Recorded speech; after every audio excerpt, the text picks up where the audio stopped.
आप सभी लोगों का आपके अपने YouTube चैनल पर स्वागत है। आज हम सब पढ़ने वाले हैं 14th लेसन जिसका नाम है जब धरती कांपी।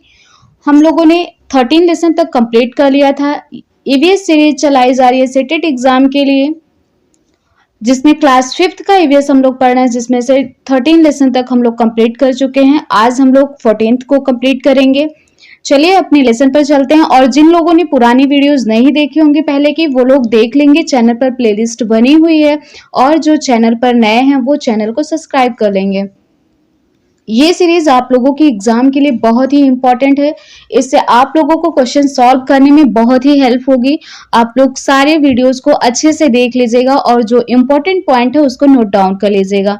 हम लोग चलते हैं अपने टॉपिक पर। क्या है इस स्टोरी में, इसमें इम्पोर्टेंट क्या है, क्या पेडागोजिकल टर्म इसमें है, उसको आप लोग ध्यान से देखिएगा। स्टोरी को हम लोग पढ़ते हैं जब धरती कांपी। इसमें क्या दिया हुआ है, एक सपना है, कोई लड़की है सपना देख रही है। क्या बता रही है वो, ओह क्या हुआ, वो मतलब नींद में है और जो है उसके बाद वो उठती है। क्या होता है, ओह क्या हुआ। जैसे नींद में सपना देखते हैं तो लोग बोलते हैं ना, बचाओ बचाओ जल्दी आओ। चारों तरफ चीखने चिल्लाने की आवाजें, पैरों के नीचे जमीन हिलती हुई और चारों तरफ भागते हुए घबराए लोग। मतलब क्या है कि वो सपने में भूकंप को देख रही है, भूकंप आया हुआ है। मैं जोर से चिल्लाई और एकदम से मेरी आंख खुल गई। वो सपना देख रही थी, मेरी चीख से माँ भी नींद से जाग गई। वे भागी आई और मुझे अपनी छाती से लगा लिया। ओह यह तो सपना था, 6 साल पहले असल में ऐसा ही हुआ था। उस भूकंप को आए 6 साल से भी ज्यादा हो चुके हैं, पर आज भी कई बार नींद में लगता है मानो जमीन हिल रही है। मतलब 6 साल पहले भूकंप आया था और वही डर है, उसको सपने आ रहे हैं। फिर क्या है, भूकंप कहाँ पे आया था, गुजरात के कच्छ इलाके में। कहाँ पे, स्टोरी किसकी है, किस लड़की की है, उसका नाम क्या है, जस्मा नाम है उसका। क्या नाम है, जस्मा नाम है। क्या बता रही है, मैं गुजरात के कच्छ इलाके में रहने वाली जस्मा हूँ। ये इंपॉर्टेंट है कि कच्छ कहाँ पे है, तो गुजरात में है। बात तब की है जब मैं सिर्फ 11 साल की थी। तो कब आया था भूकंप, जब वो 11 साल की थी। और 6 साल बाद फिर वो सपना देख रही है भूकंप का। उस दिन गांव के बच्चे बड़े सब स्कूल के आंगन में टीवी पर 26 जनवरी की परेड देख रहे थे। कब आया था भूकंप, 26 जनवरी। अचानक जमीन तेजी से हिलने लगी, तब सभी लोग घबराकर इधर उधर भागने लगे। किसी को भी नहीं पता था कि क्या करना चाहिए। इस तरह से इसमें जो क्या दिया हुआ है, इस पाठ के समय बच्चों को भुज में आए भूकंप के बारे में बताया जाना चाहिए कि भूकंप जब आता है तो हमें क्या प्रिकॉशन लेनी चाहिए, किस तरह से लोगों की मदद करनी चाहिए या उससे बचने का क्या उपाय होता है, ये सब बच्चों को बताना चाहिए। इसमें क्या, यही पेडागोजिकल टर्म है इसका।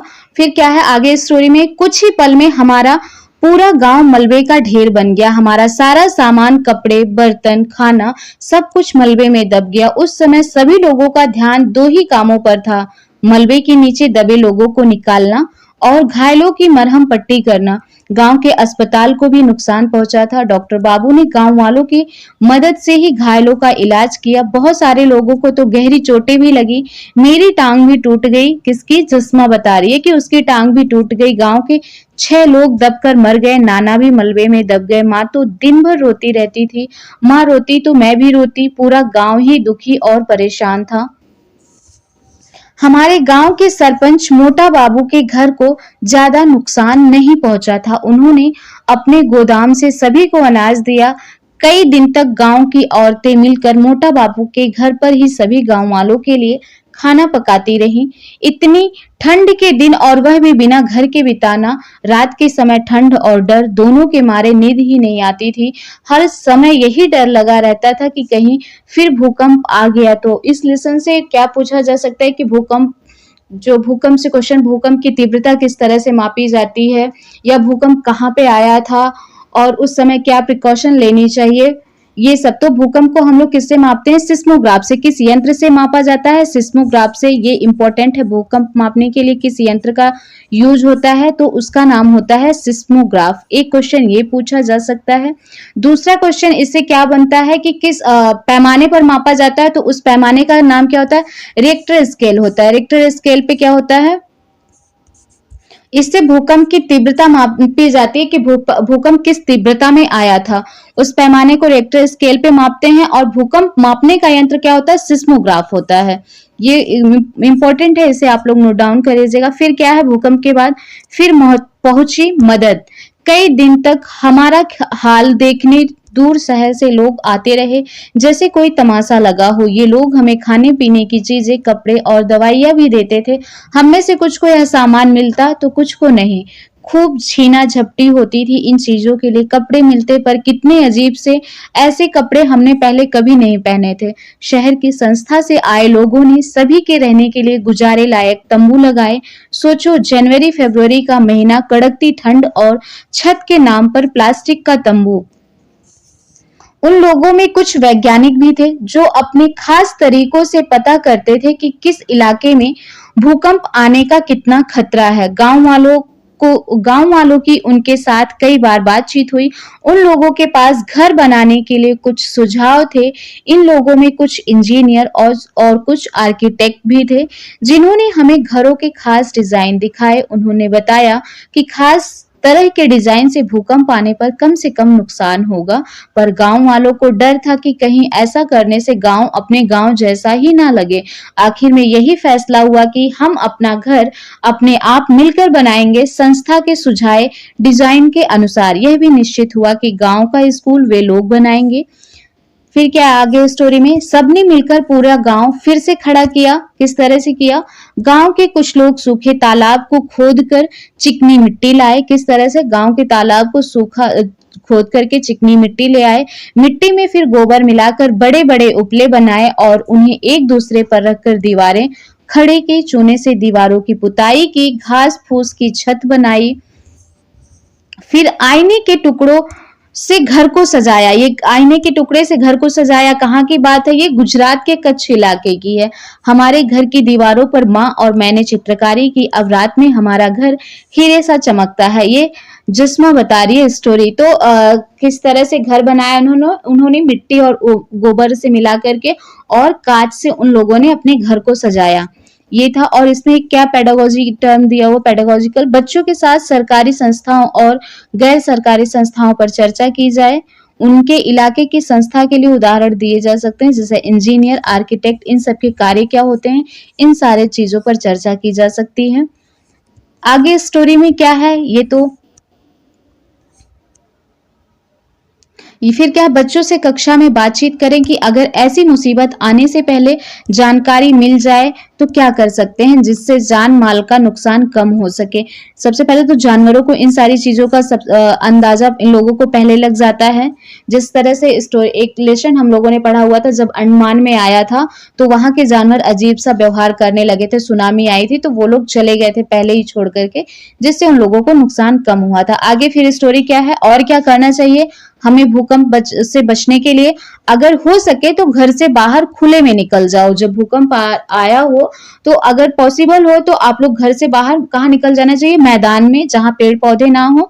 और अगर घर से बाहर निकल ना पाओ तो फर्श पर लेटकर किसी मजबूत चीज जैसे मेज के नीचे छिप जाओ और उसे पकड़े रखो ताकि वह फिसलकर तुमसे दूर ना जाए। कंपन रुक जाने तक इंतजार करो। ये सब करना चाहिए। और जितने भी इलेक्ट्रिक जैसे बल्ब वगैरह, इलेक्ट्रिसिटी को बंद कर देना चाहिए। ये सब करना चाहिए भूकंप आने के समय। और फिर क्या? भुज में आए भूकंप की टीवी पर आई इस रिपोर्ट को पढ़ो। ये जब भुज में भूकंप आया था उसकी रिपोर्ट दी हुई है। कब की ये घटना है? जब भुज में भूकंप आया। अहमदाबाद की ये घटना है। अहमदाबाद कहाँ पे? गुजरात में है। और गुजरात में ही कच्छ है, गुजरात में ही भुज है। पूछा जा सकता है कि इलाका कहाँ पे, तो स्टेट किस स्टेट में है? गुजरात में। कब की घटना है ये? 26 जनवरी 2001 की घटना है। आज सुबह गुजरात में आए भूकंप में कम से कम 1000 लोगों के मरने की आशंका है। कई हजार लोग घायल हो गए। बचाव एवं राहत कार्यों में लोगों की मदद के लिए सेना के जवानों को बुलाया गया। अहमदाबाद शहर में कम से कम 150 इमारतें ढह गईं।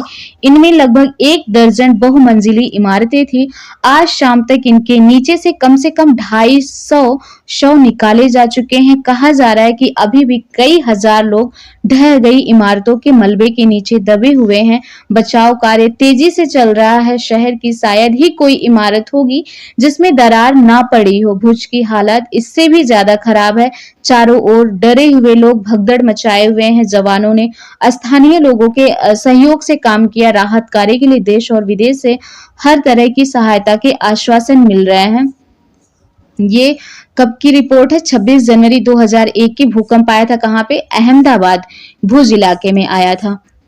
ये हो गया आज का चैप्टर। क्या था? जब धरती कांपी।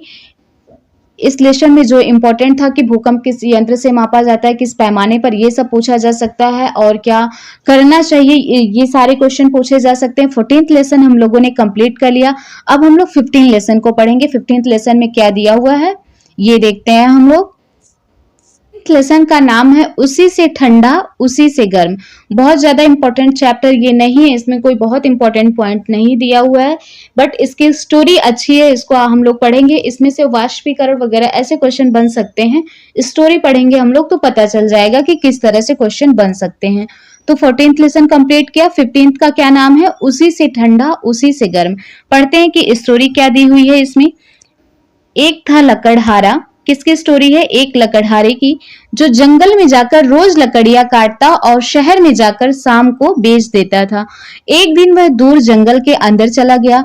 कटकटी का जाड़ा पड़ रहा था। उसकी अंगुलियां बिल्कुल सुन्न होती जाती थी। वह थोड़ी थोड़ी देर बाद कुल्हाड़ी रख देता और दोनों हाथों को मुंह के पास ले जाकर खूब जोर से उनमें फूंक मारता कि वे गर्म हो जाएं। क्यों फूंक मारता था? जिससे उसकी हथेलियां जो है थोड़ी सी गर्म हो जाएं, अंगुलियां।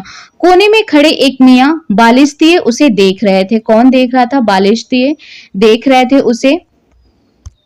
घूर घूर कर उन्होंने जब देखा ये है बालिश्ती और ये है लकड़हारा, जब देखा कि वह बार बार हाथ में कुछ फूंकता है तो सोचने लगे कि यह बात क्या है, मगर कुछ समझ में ना आया तो वे अपनी जगह से उठे और कुछ दूर चलकर फिर लौट आए। कौन? बालिश्ती कि ना मालूम कहीं पूछने से यह आदमी बुरा ना माने, मगर फिर रहा ना गया। आखिर वे ठुमक ठुमक लकड़हारे के पास गए और कहा, सलाम भाई, बुरा ना मानो तो एक बात पूछें।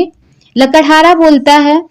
लकड़हारा को यह जरा सा आदमी देखकर, मतलब वो बौने कद का था आदमी, यह जरा सा आदमी देखकर ताज्जुब भी हुआ, हंसी भी आई, मगर उसने हंसी को रोककर कहा, हाँ हाँ भाई जरूर पूछो, बस यह पूछता हूँ कि तुम मुंह से हाथ पर फूंक सी क्यों मारते हो।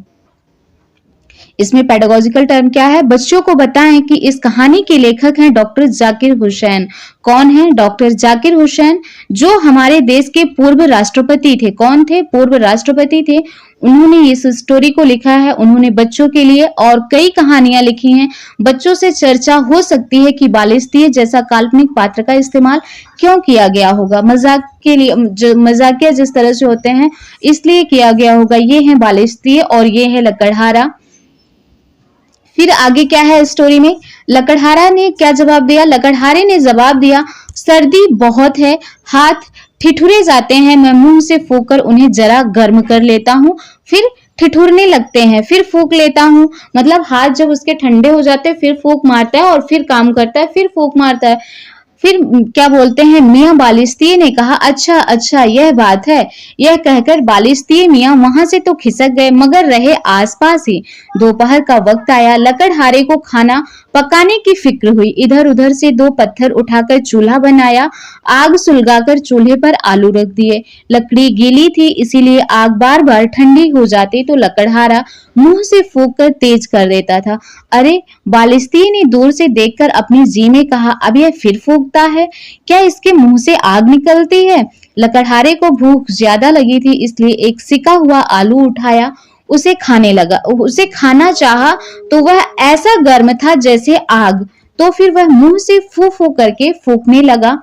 अरे, बालिश्ती ने फिर जी में कहा, यह फिर फूंकता है, अब क्या इस आलू को फूंक कर जलाएगा? थोड़ी देर फूंक फूंक करके लकड़हारे ने उसे अपने मुंह में रख लिया और गप गप खाने लगा। अब तो इस बालिस्तीय की हैरानी का हाल ना पूछो। इससे फिर ना रहा गया और ठुमक ठुमक फिर लकड़हारे के पास आया और कहा, सलाम भाई, बुरा ना मानो तो एक बात पूछूं। लकड़हारे ने कहा, बुरा क्यों मानूंगा, पूछो। बालिस्तीय ने कहा, तुमने सुबह मुझसे कहा था कि मुंह से फूंककर अपने हाथों को गरमाता हूं। अब इस आलू को क्यों फूंकते थे? यह तो खुद बहुत गर्म था, इसे और गरमाने से क्या फायदा? नहीं मियाँ टिटलू, यह आलू बहुत गर्म है, मैं इसे मुंह से फूंक फूंक कर ठंडा कर रहा हूं। बात तो कुछ ऐसी ना थी, मगर यह सुनकर मियाँ बालिस्तीय का मुंह पीला पड़ गया। डर के मारे कप कप कांपने लगे, उसके पैर पीछे हटते जाते थे। लकड़हारा भला मानस था। उसने आखिर पूछा, क्यों मियाँ, क्या हुआ? क्या जाड़ा बहुत लग रहा है? मगर मियाँ बालिस्तीय थे कि बराबर पीछे ही हटते चले गए और जब काफी दूर हो गए तो बोले, अरे यह न जाने क्या बला है, कोई भूत है या जिन, उसी से ठंडा उसी से गर्म, हमारी अक्ल में यह बात नहीं आती। सच है, यह बात बालिस्तीय की नन्ही सी खोपड़ी में आने की थी भी नहीं। ये थी स्टोरी जो डॉक्टर जाकिर हुसैन ने लिखी थी। क्या है इस स्टोरी में कि अपने हाथों को मुंह के पास लाकर जोर से 2-3 बार फूंक मारो। मुंह से छोड़ी हुई फूंक की हवा आसपास की हवा के मुकाबले गर्म होती है। कैसी होती है? मुंह से जो भाप निकलती है कैसी होती है? गर्म होती है। अगर हाथों और जब वो बाहर निकलती है, जो बाहर के हवा में से मिल जाती है, तो वो फिर ठंडी हो जाती है। अगर हवा को मुंह से थोड़ी दूर पर रखो तब भी क्या मुंह से निकली हवा गर्म लगेगी? नहीं लगेगी, क्योंकि वह तब तक आसपास की हवाओं से मिल चुकी होती है। ये इस स्टोरी में दिया हुआ है। देखिए, जब आंख में कुछ पड़ जाता है तो हम लोग तौलिए या किसी कपड़े को गर्म करके आंख पे फूंक मारते हैं, गर्मी देते हैं, जिससे आराम मिलता है।